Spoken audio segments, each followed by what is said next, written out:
So mga kapalawan, dahil tapos na po tayong kumain, ay itutuloy na po natin yung pagbubungkal na po natin ng lupa. So ngayon po, ipapakita ko po sa inyo kung paano po kami magtanim ng kamote. So ganito po siya mga kapalawan.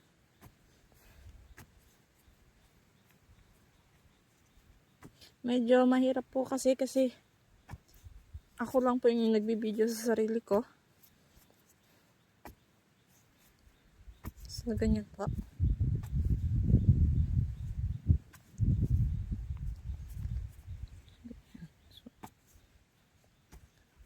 Igit na lang po natin para maano po. Tapos kukuha po tayo ng 3 peraso dito. So ito po.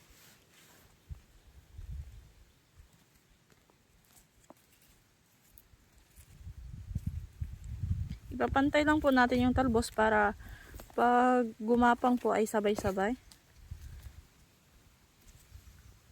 Ano ba yan? Mahirap po kasi talaga mga kapalawan pag walang taga-video.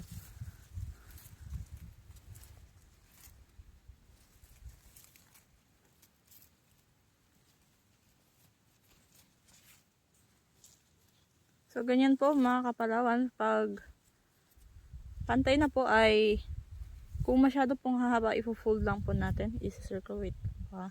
Papakita ko po sa inyo.